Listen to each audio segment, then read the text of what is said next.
Are actually good fight night. Oh my gosh, this seems impossible. Deiveson Figueiredo versus Petr happening this weekend, and this is such a good fight. This fight's too good to be a fight night. No way Dana White put this first. So it's gonna be in China, which that's a little odd. I don't know why it's in China, but this fight's such a good fight. I'm gonna break down this fight, who I think it's gonna win, and how they are gonna win. If you want to properly analyze this fight, you have to keep in mind this is a 5-round fight, which definitely favors Petr, no doubt in my mind. Petr normally gives up 1 or 2 rounds when he fights, so having it a 5-round fight favors him by a lot. And I do agree that he should be the favorite, maybe because he's been in bantamweight his whole career. He hasn't fought in flyweight. Maybe he's actually fought in a lot of bantamweights. And I think his style is going to give Figueiredo some problems in my opinion. And I'm going to analyze what I think Petr should do if he wants to win this fight. Yan needs to use the leg kick. He has some nice leg kicks. And I think to keep his range, he needs to use them because we all know Figueiredo is going to be shooting for takedowns. Maybe not in the beginning, but eventually he's going to be shooting them. And you want to compromise the leg as soon as possible. Keep the range because you have better combinations with Figueiredo. Petr has beautiful punching to kicking combinations, which I agree can keep Figueiredo away. You don't want to be too stationary because the more stationary you are, you can Figueiredo can set up the takedowns a lot easier in my opinion. You need to kind of like stick and move, kind of in a sense. And I know I don't want you to be bouncing around like a karate fighter. I want you to be throwing a combination, ending it with a kick, and then leaving the area. You don't want to stay in a punching range too long with a guy that punches harder than you. In my opinion, Figueiredo punches a decent amount harder than Yan, and I just wouldn't want, if I was fighting Figueiredo, I just wouldn't want to fight a guy that punches harder than me, staying in the pocket.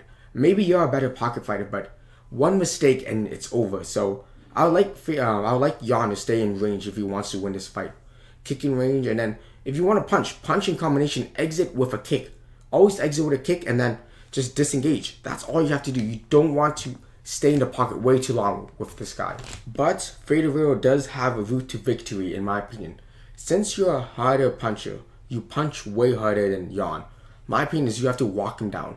And I know it's easier said than done, but you need to have some authority with the punching. Even though you're not a better striker in my opinion, I think Yan's a decent amount better striking than Figueiredo. But since you have the power, you can walk him down in my opinion. Because shooting from the back foot is not as convenient as shooting forward. I would know. I panic shot a lot in my day. But like I said, you have to walk him forward and you're going to win the first round, guaranteed. So I would take advantage of that. Don't waste too much energy in the first round. I say second round, you have to start shooting for takedowns instantly if you are Figueiredo.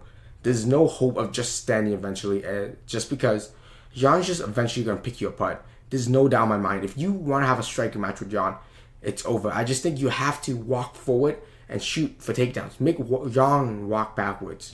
I think that's the best hope Figueiredo has to do for his plans. Figueiredo can take down Yan. I think it's actually not as hard as people say it is, just because Yan's guard is so high. So I'll put some relativity here. So if I punch you and Yan's guard goes straight to the top of his head, it's hard for him to see when the takedowns come. And his hand is all the way top. How are you going to get your hands all the way back down by the time someone's shooting? That's the reason why Murad was able to get so much takedowns on Yan. Just because every time Yan would disengage, his guard would go back up, Murad would shoot, and he would have to take his hands all the way back down. Because the guard is blocking his vision, so it's a lot harder to see the shot coming. So I think Figueiredo, if he starts planting down on a lot of punches, like I said, and making Yan put his guard, respecting his power, and you can start shooting instantly because it's a habit Yan has. He has such a high guard which protects him. It shields his head, but it's really bad with takedown. That's why you see a lot of MMA fighters.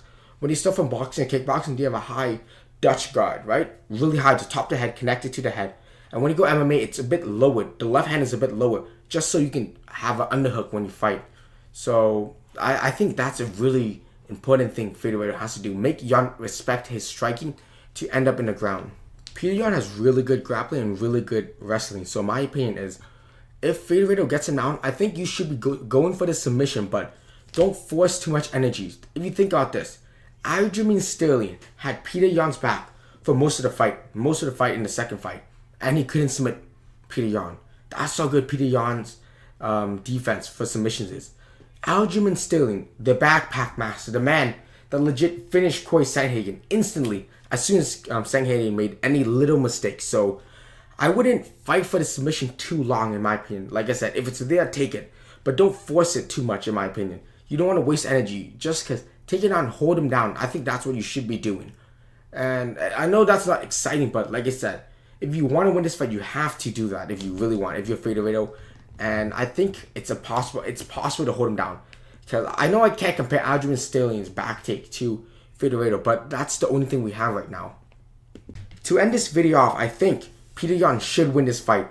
I think he should, but like I said, Figueiredo has the skills to win this fight, in my opinion. He has every skill to beat Petr Yan.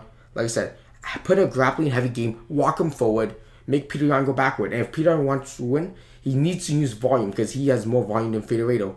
Other than that, like, subscribe, comment down below what you want me to talk about next. And I'll see you in the next one. Bye-bye.